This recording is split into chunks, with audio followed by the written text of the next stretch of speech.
between brothers and destiny. Narrator slow, reflective. The year was 1481. The air over Constantinople, now Istanbul, carried a silence the empire had not known for half a century. For the first time since its conquest, the throne of the Ottomans stood empty. The great Sultan Mehmed II, the conqueror of Constantinople, the breaker of empires, the man who had united the crescent and the crown, was dead. He died suddenly, on the road to yet another campaign, leaving behind a legacy vast enough to eclipse even his own sons. In the moment of his passing, a shadow of uncertainty fell upon the empire. For while Mehmed had conquered kingdoms, he had not conquered succession. The Ottomans had no fixed law of inheritance. The throne did not pass to the eldest, nor to the most capable. It passed to the one who could seize it. And so, as Mehmed's body was carried back to Istanbul, two princes prepared for war. Prince Bayezid the Elder ruled Amasya in the Anatolian highlands. He was cautious, deeply religious, and favored reflection over battle. His rule was marked by study, not by steel. His advisors saw in him a calm that reminded them not of Mehmed the Conqueror, but of Orhan, the gentle founder who had turned a tribe into a state. And then there was Prince Cem, the younger son, brilliant, eloquent, impulsive. Cem had his father's fire, and perhaps his father's ambition. He governed Karaman, the old frontier province where the empire's warriors had long tested their mettle against the crusading West. To his men, he was a new Mehmed. When news of their father's death arrived, both princes knew what must follow. The race for the throne had begun. Cem moved first. He declared himself Sultan in Bursa, the old Ottoman capital, and summoned the loyalty of Anatolia's warriors. In his proclamation, he promised to restore his father's spirit of conquest, to push the empire once more into Europe. For a moment, it seemed destiny smiled upon him. But Bayezid was patient. He knew haste was the enemy of power. While Cem gathered swords, Bayezid gathered hearts. The Janissaries, the elite guard forged in Mehmed's campaigns, favored the elder brother. They saw in Bayezid not fire, but order, not ambition, but endurance. When the brothers met on the plains near Yenisir, it was not merely a battle for the crown. It was a battle for the empire's soul. The clash was brutal but short.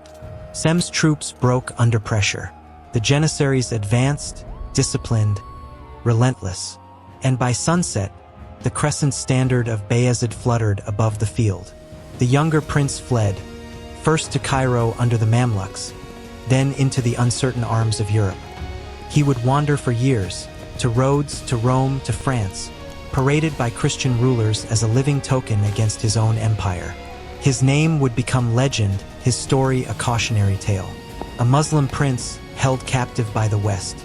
And so, Bayezid, the elder son, ascended the throne of his father.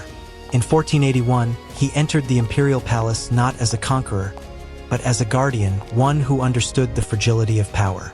Where Mehmed had sought to expand, Bayezid sought to endure. He ordered his father's burial in the Fatih Mosque, the monument Mehmed himself had raised upon the ruins of Byzantium.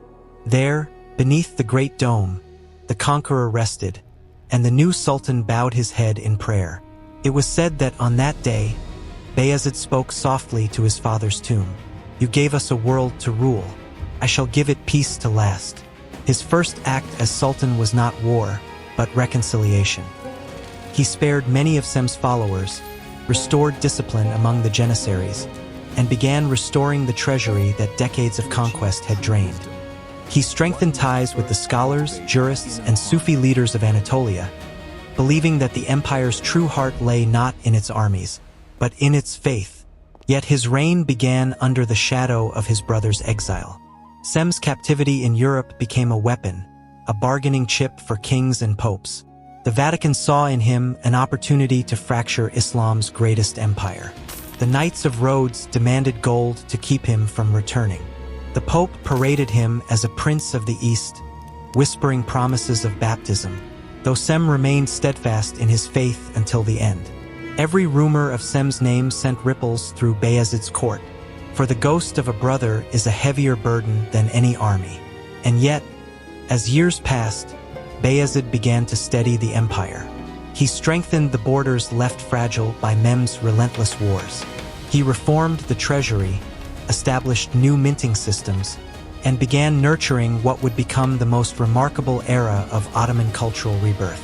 While his father's conquests had made the empire feared, Bayezid's vision would make it respected. He was not the storm that reshaped the world. He was the calm that allowed it to grow. Under him, the Ottoman Empire began to breathe again. And as dawn broke over the domes of Istanbul, the new Sultan, son of the Conqueror, heir to both sword and silence, whispered his creed: "The pen shall finish what the sword began."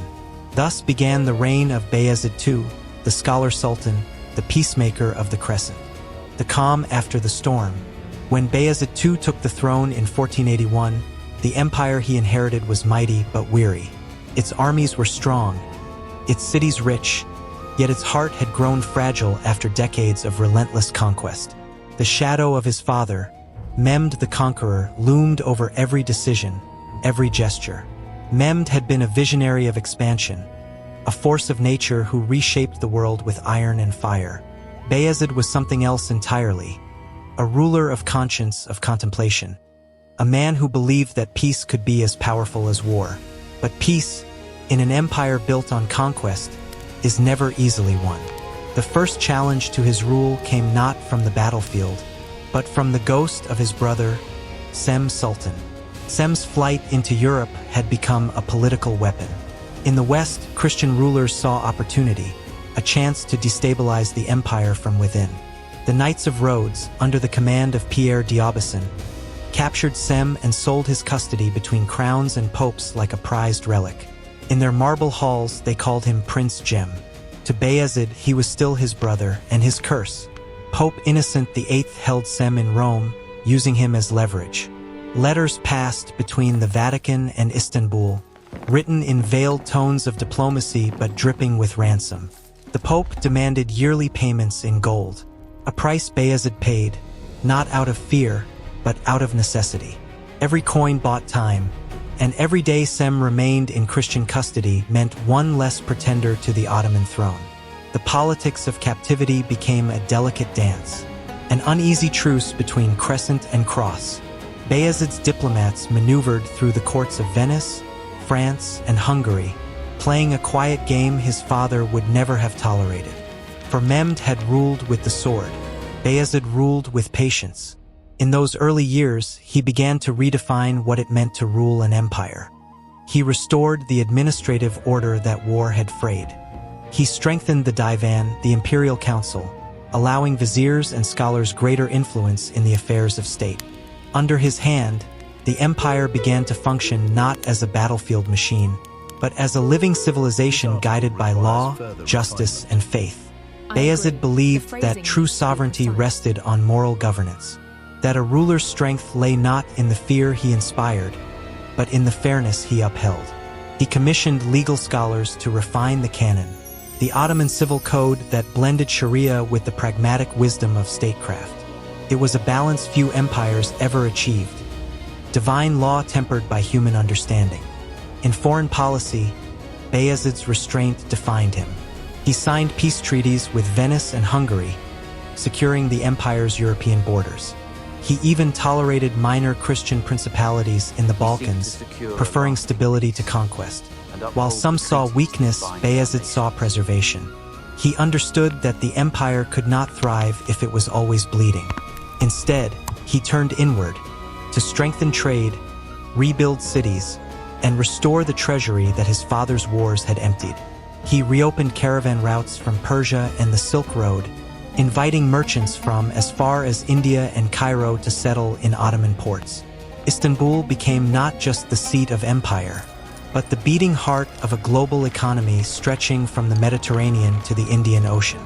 Yet even as the empire prospered, Bayezid's reign was shadowed by whispers from Europe. Rumors of Cem's captivity spread, that he might convert to Christianity, that he might be used to lead a crusade under the banners of the West. For a Muslim ruler, there could be no deeper humiliation. Bayezid's response was calculated, not furious. He dispatched envoys, bought loyalty with gold, and ensured the Vatican's silence. When Cem finally died in 1495, poisoned, some said, or perhaps simply worn out by exile, Bayezid ordered his brother's body returned to Ottoman soil. It was a gesture few expected, a moment of mercy, even love. In the imperial procession through Istanbul, the Sultan himself attended the funeral prayer. "My brother's road was long and cruel," Bayezid is said to have whispered. "May his soul now find the peace that power could not give him." With Cem's shadow finally gone, Bayezid turned to the work of renewal. He invested in the ulama, scholars of faith, and rebuilt the prestige of the madrasas, the schools that had once been the empire's source of light and learning. He expanded the great mosque his father had built, the Fatih Mosque, and founded new libraries and endowments throughout Anatolia and Rumelia. He surrounded himself with poets, jurists, astronomers, and calligraphers, believing that beauty, too, was a form of power. Under Bayezid, the arts began to breathe again. Paper replaced parchment. Manuscripts multiplied. And within the quiet chambers of Istanbul scholars, the Ottoman mind began its slow awakening toward a new age of reason. Bayezid's early reign was not a tale of glory carved in blood, but of endurance etched in patience. He had turned chaos into order, war into wisdom, and fear into faith. To some, he seemed passive, too gentle for an empire forged by conquest. But history would later remember him as the ruler who gave the Ottomans something greater than victory. He gave them balance. In the first decade of his reign, Bayezid II transformed a restless empire into a kingdom of quiet strength. He had survived rebellion, diplomacy, and the ghost of a brother's betrayal. And now, as peace settled over his dominion, the Sultan began to look outward once more, toward new frontiers, new challenges, and the test of whether peace could endure in a world built on war. Music fades completely. Thus ended the first chapter of Bayezid's reign, not with conquest, but with control. The Sultan who learned that sometimes to hold an empire together, one must first teach it to breathe. The crescent and the cross. By the dawn of the 1490s, Sultan Bayezid II had given the Ottoman Empire a decade of peace, a rare calm in an age of relentless conquest. But the world beyond his borders was shifting. The West was awakening from its medieval slumber. New powers were rising, old crusader wounds reopening. And soon, peace would find no place to rest. In 1492, far across the Western Sea, two events would reshape the world and echo all the way to Istanbul. That year, the Catholic monarchs Ferdinand and Isabella completed the Reconquista, the final expulsion of Muslims from Spain. Granada, the last jewel of Al-Andalus, had fallen. The great mosques of Córdoba and Seville were silenced, their domes stripped of the call to prayer that had echoed for 8 centuries. Thousands of Muslims and Jews fled the Iberian Peninsula, hunted, dispossessed, branded as strangers in the land of their birth. When word of their suffering reached Bayezid II, the Sultan did not hesitate. He ordered the Ottoman fleet to the western Mediterranean, not for conquest, but for rescue. Admiral Kemal Reis, the empire's most skilled seafarer, sailed west under the Sultan's banner and brought thousands of Jewish refugees to safety on Ottoman shores. The Sultan welcomed them, not as exiles, but as citizens. "You call Ferdinand a wise king," Bayezid reportedly said, "but he impoverishes his kingdom and enriches mine." In Istanbul, Salonika, and Edirne, these refugees, doctors, merchants, astronomers, printers, found a new home. They brought with them knowledge, languages, and the first printing presses of the empire. The world of learning, faith, and trade began to transform. For Bayezid, the rescue of the Jews of Spain was not only an act of mercy. It was a declaration that the Ottoman Empire would be a sanctuary for those cast out by intolerance. But mercy did not shield the empire from the tides of war. To the north, Venice, ever watchful, saw Ottoman ships in the Western Sea as a threat to its trade. To the south, the Mamluk Sultanate of Egypt, uneasy with Bayezid's influence, grew wary of his control over the pilgrimage routes. And to the east, the Safavids of Persia, under the young, zealous Shah Ismail, began stirring the fire of Shia revolution. The Mediterranean had become a chessboard of empires. Bayezid, patient but resolute, sent his fleet once again to war. Admiral Kemal re-struck at Venetian ports and Christian strongholds in the Aegean and Ionian seas. Ottoman galleys, sleek and relentless, swept across the waves, and for the first time since the fall of Constantinople, the Christian fleets trembled. By 1499, war erupted once more between the Ottomans and Venice. It would become one of the greatest naval struggles of the 15th century. The sea battle at Zonchio, also known as the Battle of Sapienza, was the first in history to feature naval artillery on such a scale. Ottoman galleys clashed with Venetian carracks under a sky filled with smoke and flame. The Mediterranean thundered with cannon fire. And from his palace in Istanbul, Bayezid waited calm, silent, but unyielding. When word of victory reached him, he ordered no grand celebration. He simply bowed his head and thanked Allah. "Victory belongs not to the bold," he said, "but to the steadfast." The campaigns of 1499 and 1500 secured Ottoman control of key strongholds: Modin, Coron, Lepanto, the gateways of the Ionian Sea. Venetian power waned, its merchants forced to negotiate peace. The empire's western border was now guarded by the might of its navy, and Bayezid had proven that diplomacy and force could coexist. But his ambitions were not those of his father. He sought not to expand endlessly, but to stabilize the world he ruled. His wars were fought not for glory, but for balance. Beyond the battlefields, Bayezid's mind was fixed on another kind of expansion, that of faith and knowledge. He commissioned mosques, bridges, schools, and hospitals across Anatolia and the Balkans. The great Bayezid Mosque in Istanbul began to rise, a masterpiece of harmony and proportion, a reflection of the Sultan himself. Elegant, restrained, and enduring. He reformed the coinage, standardized trade routes, and encouraged scholars to translate works of science and philosophy from Arabic, Persian, and Hebrew. The empire's heart was becoming not just stronger, but wiser. Yet the Sultan's vision of peace was tested again, this time by the oceans themselves. In 1498, word reached Istanbul of Portuguese fleets sailing around Africa toward India. The age of discovery had begun, and the balance of the world was tilting. To Bayezid, these voyages were not mere adventures. They were threats. If the Portuguese reached the Red Sea, they could strangle the lifeline of Mecca and Medina, the holy cities under Ottoman protection. The Sultan dispatched envoys to the Mamluks and the rulers of Gujarat, urging unity among Muslim powers. But the world was changing faster than diplomacy could follow. The seas that had once connected civilizations now divided them. Still, Bayezid's empire endured disciplined, organized, and devout. It stood as the center of faith and commerce in a world spinning toward modernity. By the turn of the century, the Ottoman Empire was stronger than ever, its borders secure, its fleets supreme, its culture flourishing. Yet beneath the calm surface, storms were gathering. The rise of new powers, the shifting of faith, and the growing tension between progress and tradition would soon test the Sultan's strength and the empire's soul. Bayezid II had built peace through power and restraint, but as the century turned, he would learn that no ruler, no matter how wise, could silence the changing winds of history. Thus ended the age of early expansion, the age where the pen and the sword walked side by side. The Sultan of Balance had held his empire together, but the world around him was beginning to break apart.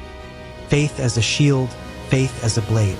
By the dawn of the 16th century, Sultan Bayezid II had ruled for nearly 2 decades.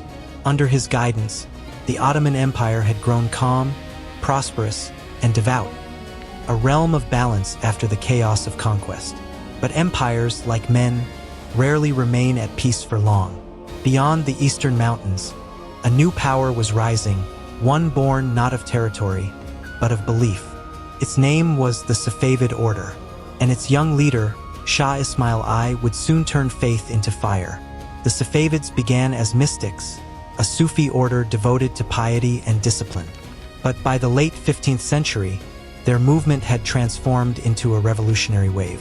In the name of Shia Islam, Ismail's followers spread across Persia and eastern Anatolia, calling for a new world, one that rejected the Ottomans' Sunni orthodoxy and challenged their spiritual authority. For Bayezid II, the threat was unlike any he had faced. This was not a war of borders, but a war of souls. The Ottoman world was built upon the unity of Sunni Islam. Its scholars, jurists, and preachers formed the empire's invisible spine.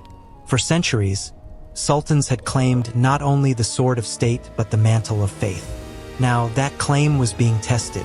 In Anatolia, murmurs began to spread among the Turkmen tribes, men who lived close to the frontier, whose loyalty was as fluid as the deserts they crossed.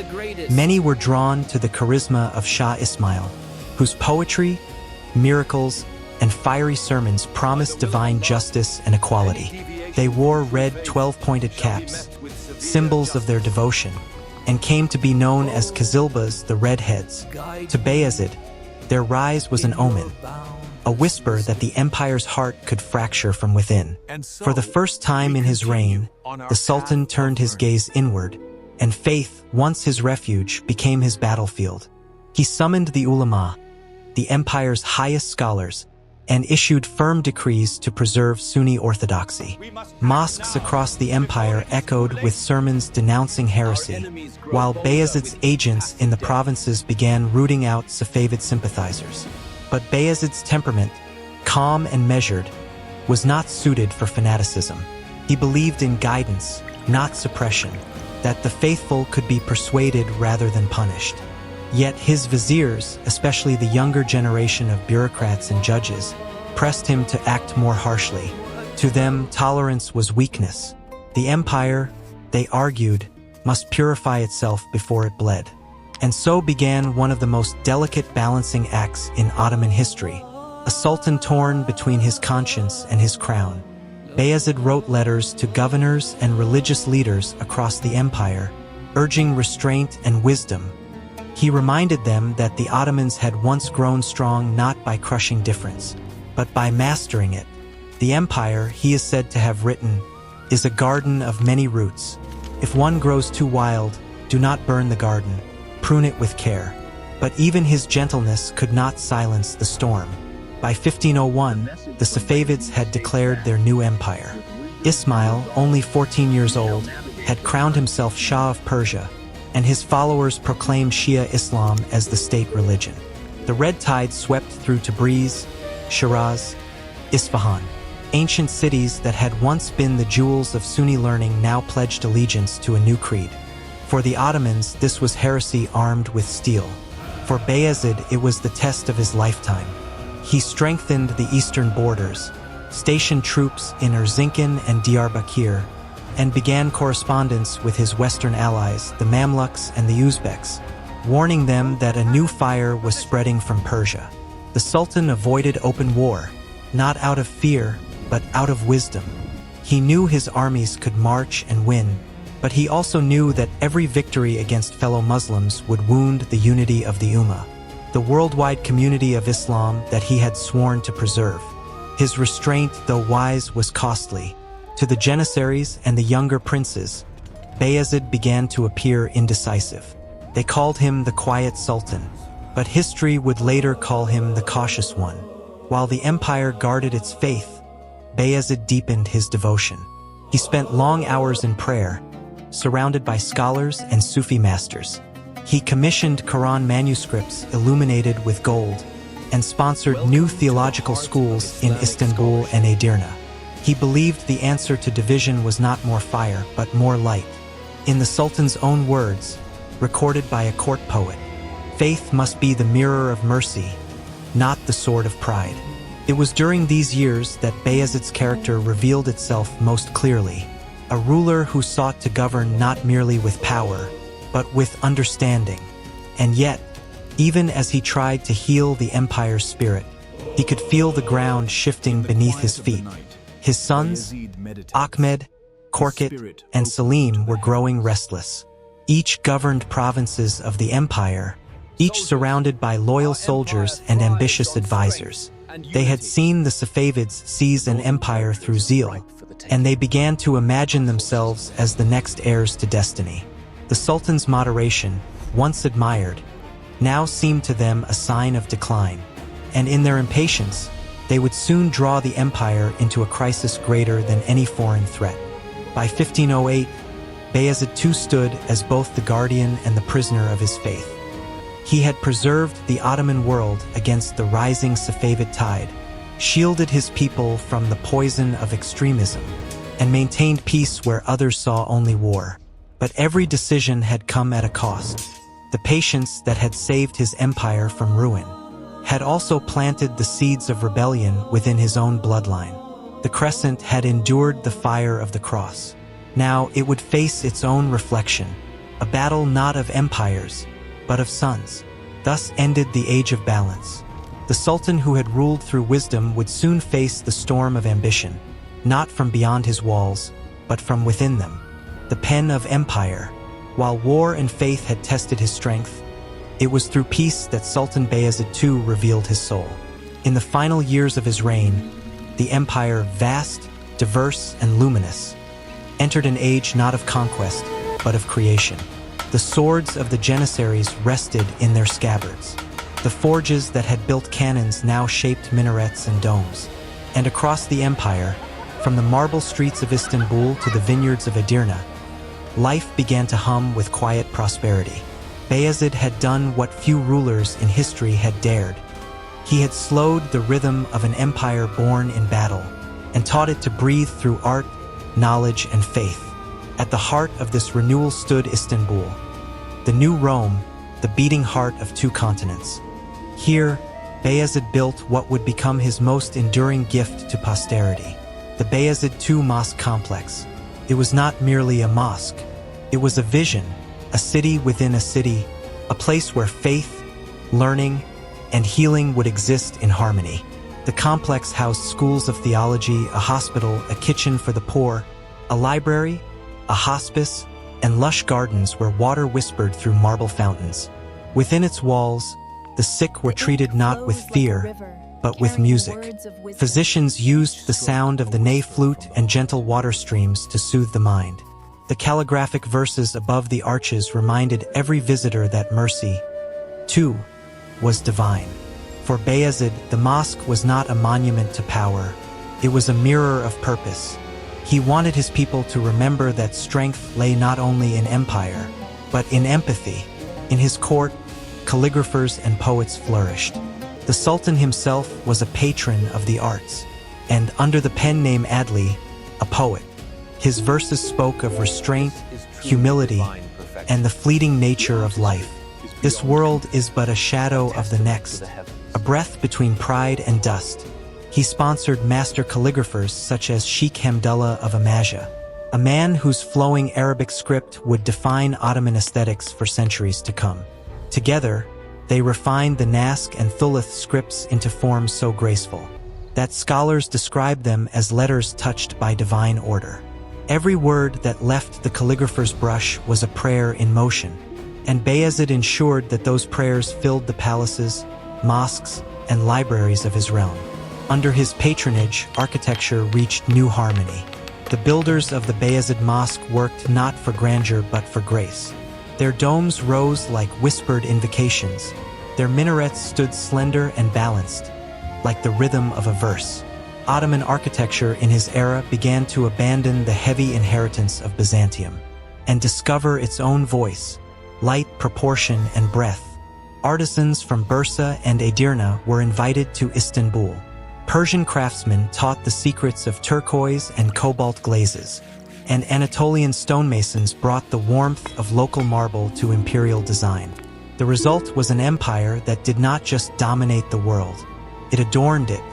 In the marketplaces, life thrived with a new rhythm. The Grand Bazaar of Istanbul, already a wonder of its age, expanded into a living artery of global trade.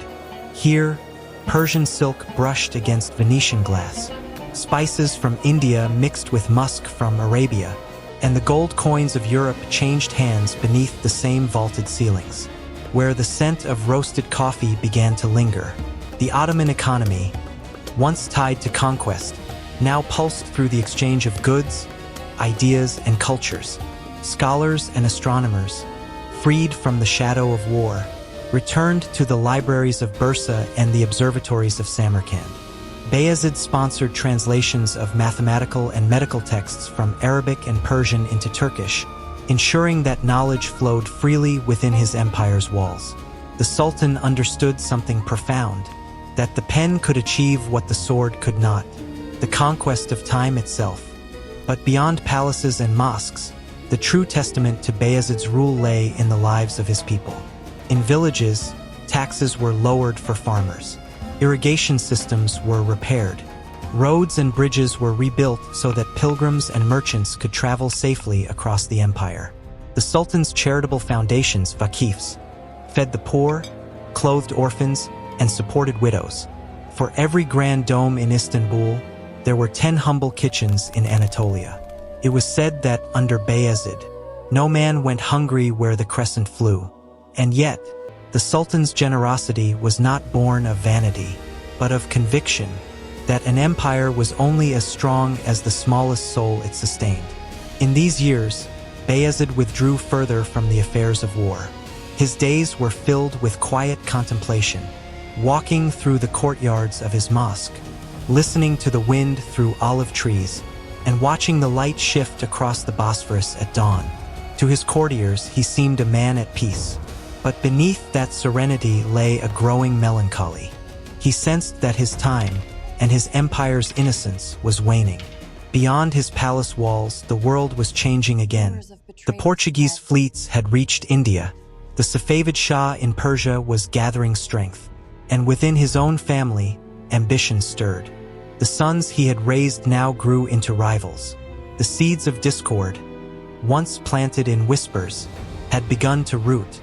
Yet, in this fleeting peace, Bayezid II had achieved something rare. He had given the Ottoman Empire not a century of glory, but a moment of grace.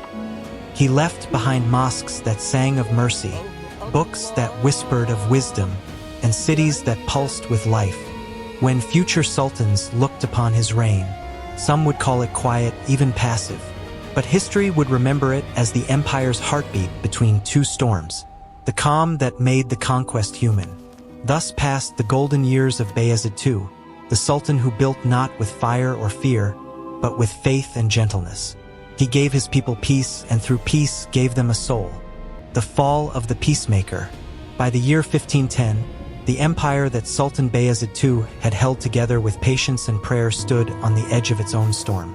For nearly 30 years, he had ruled with restraint, preferring mercy to might, faith to fury. He had turned an empire of warriors into a civilization of poets, scholars, and builders. But even peace has its price. And now that price was coming due. Bayezid was growing old. His beard had turned white. His hands trembled when he signed decrees. The calm he had gifted his people had not taken root in his own family. Among his sons, ambition had begun to fester. Ambition sharp enough to tear the empire apart. Prince Ahmed, the eldest, was gentle and scholarly, favored by the Sultan himself. He governed Amasia with prudence and was beloved by the courtly elite who preferred diplomacy to war. Prince Korkut, another son, ruled the western provinces, a man of letters and music, but uncertain in resolve. And then there was Prince Selim, the youngest, the soldier, a man whose fire reminded the empire of Mehmed the Conqueror. Selim was restless in the shadows of his father's peace. He believed the empire had grown complacent. While his father looked inward, the Safavid Shah to the east, Ismail I, was spreading his banners of red across Persia, uniting tribes under his Shia creed. To Selim, the Safavids were not just heretics. They were the storm on the horizon. And the empire, lulled by serenity, was unprepared. In 1511, that storm arrived not from Persia, but from within. It began as a whisper among the Turkmen tribes of central Anatolia, then erupted into one of the greatest internal revolts of Bayezid's reign, the Sakalu Rebellion. Led by a zealous dervish claiming to be the herald of Shah Ismail, tens of thousands of Anatolian followers rose against Ottoman authority. chanting the name of the Safavid ruler and calling for divine justice. They burned towns, sacked cities, and clashed with Ottoman garrisons. The rebellion spread like fire through dry grass, and soon, the very lands that had once prayed for peace now cried out for protection. Bayezid's old heart broke at the news. This was the very chaos he had spent his life preventing. The poison of faith turned against itself. The Sultan ordered his generals to suppress the uprising, but his armies, fractured by court rivalries and exhaustion, struggled to respond. The revolt was finally crushed, violently but at a terrible cost. Thousands lay dead. The countryside smoldered, and in the ashes, the myth of Bayezid's unshakable peace began to fade. The Janissaries, restless and resentful, whispered that the Sultan had grown weak. The viziers muttered that his kindness had invited rebellion. And in the corners of the empire, eyes turned toward Selim, the Prince of Iron Will. Selim, ruling the frontier near the Danube, saw opportunity in the chaos. He rode with his men toward Edirne, declaring that the empire needed strength once more. Not prayers, but the sword. His message was clear. The empire could no longer afford a gentle king. Bayezid, heartbroken, refused to believe that his own son would turn against him.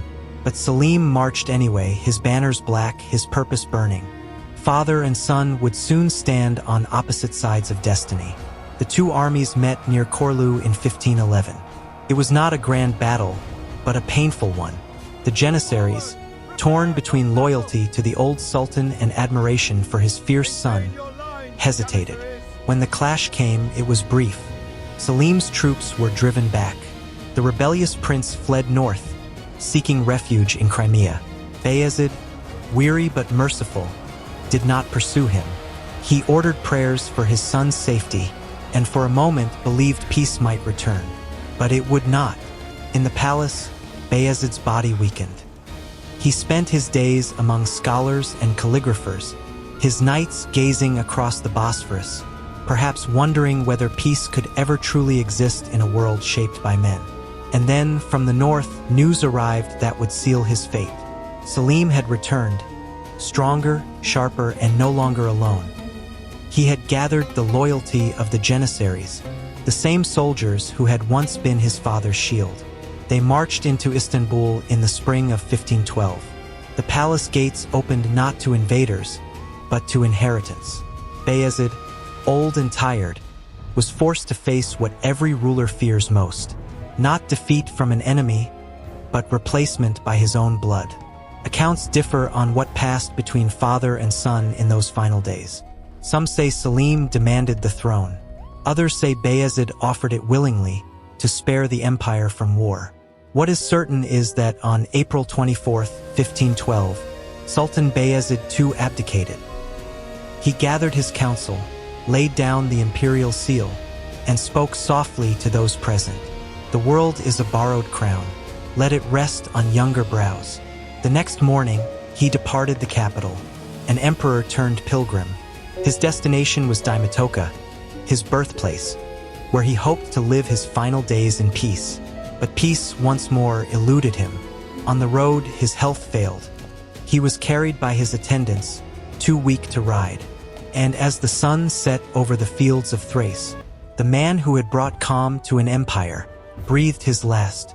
Bayezid II was buried in the courtyard of his great mosque, beneath the very domes that had echoed his prayers. His tomb, modest and open to the sky, bore no grand inscriptions, only a simple verse from the Quran about mercy and humility. He had lived as a peacemaker and died as one. Yet his death marked the end of the empire's gentlest age. For his son, Selim I, later known as Selim the Grim, would turn the empire from quiet balance to fierce expansion, from the whisper of the pen to the roar of the cannon. The peacemaker had passed, and the age of conquest would rise again. Thus ended the reign of Bayezid II, the sultan who sought to rule by conscience in a world ruled by ambition. He gave his empire 30 years of grace, and in losing his crown, he gained something greater, the peace that eludes all kings, the bridge between sword and soul. When Sultan Bayezid II died in the spring of 1512, The empire he left behind was vast, orderly, and alive. It stretched from the gates of Hungary to the deserts of Arabia, from the Black Sea to the shores of the Adriatic. But his legacy was not written in battlefields or in blood. It was written in silence, in stone, in script, in the breath of prayer. Bayezid's reign marked the end of one world and the quiet beginning of another. Between the age of conquest and the age of empire, he stood as a bridge, the son of a conqueror who chose creation over destruction, and the father of rulers who would inherit both his wisdom and his wounds. In his lifetime, Bayezid was overshadowed by his father's legend and his son's fire. Mehmed the Conqueror had taken Constantinople. Selim the Grim would take the Middle East. Between them stood a man of peace, a ruler who believed that empire without conscience was nothing more than a crown of dust. To many of his contemporaries, he seemed cautious, even weak. But history, with the clarity of centuries, would remember him differently. Because without Bayezid's stillness, the storm of Ottoman destiny might have torn itself apart.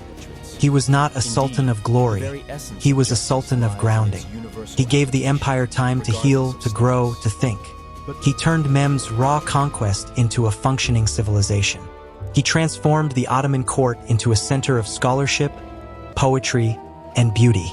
Under his care, Istanbul became more than a capital. It became the heart of a world, a mosaic of cultures and faiths, a city where the minaret, the church dome, and the synagogue roof stood side by side beneath the same sun. In the decades after his death, the mosque that bore his name continued his work. The Bayezid II complex stood not only as a place of worship, but as a hospital, a library, a school, a refuge. There, healers used music to treat the sick, believing that harmony could mend what medicine could not. There, scholars debated philosophy and law, and travelers from every corner of the empire found bread, shelter, and prayer. It was the embodiment of his rule. Faith in service, art in devotion, mercy in power. Even in literature and art, his shadow endured. The poets he nurtured, Nekedi, Hamdullah, and others, carried his gentle vision forward. Calligraphers perfected their craft, painting verses that blended divine revelation with human grace. Bayezid himself, as Adli, left behind poems that whispered of humility and the impermanence of kingship. The throne is wood and gold, but the heart is dust and breath. Rule is a trial, not a crown. Such words revealed a truth rare among emperors, that he understood his own fragility. He ruled not for eternity, but to preserve the moment of peace between eternities. His son, Selim I, would soon reshape the empire's destiny, conquering Syria, Egypt, and the holy cities of Mecca and Medina. Under Selim, the Ottoman Caliphate was born, and Islam's spiritual leadership passed to Istanbul. But even as Selim's cannons roared and his banners spread across continents, he built upon the foundations his father had laid. Bayezid's reforms, his organized bureaucracy, his codified laws, his moral order, were the invisible architecture of the empire's golden age. Without his father's restraint, Selim's expansion might have crumbled under its own weight. Without his father's scholarship, Suleiman the Magnificent, Selim's son, would not have inherited a realm ready for enlightenment. In that sense, Bayezid was not just a bridge between kings. He was the architect of an age. Even centuries later, Ottoman chroniclers would write of his reign as the era of balance, a time when justice, beauty, and order briefly walked hand in hand. They called him Bayezid the Just, Bayezid the Saintly, Bayezid the Calm. He was remembered not for his victories, but for his restraint, not for the fear he inspired, but for the harmony he sustained. To the empire he left behind, he was a mirror, reflecting its best self, even as he faded quietly into history. In modern Istanbul, his legacy still whispers. At dawn, when the city's first call to prayer drifts across the Golden Horn, the domes of his mosque still gleam in soft light. The fountains still run. The verses carved in marble still speak of mercy, humility, and unity. Beneath that same sky, tourists and worshippers alike pass through his courtyards, some knowing his name, most not, but all walking upon the stones he once laid for his people. Every whisper of wind through those arches is a remnant of his dream, that empires could be more than monuments to power, that rulers could build sanctuaries, not just walls. In the great arc of Ottoman history, Bayezid II stands as the quiet pulse. Between the drums of war, he took an empire born in fire and taught it how to live in peace. He reminded the world that power without compassion destroys itself, and that the truest legacy of a conqueror's son is not the land he claims, but the light he leaves behind. Narrator softly, almost in prayer. History remembers the mighty for what they built and what they burned, but sometimes it remembers the gentle for what they saved. And in the long memory of empires, Sultan Bayezid II endures, not as a warrior, not as a conqueror, but as a keeper of balance. The man who turned the sword into the pen, the march into a prayer, and the empire of Mehmed the Conqueror into the civilization of Suleiman the Magnificent. Thus ends the life of Bayezid II, the Peacemaker Sultan, whose reign became the breath between storms, and whose wisdom shaped the heart of the Ottoman Golden Age.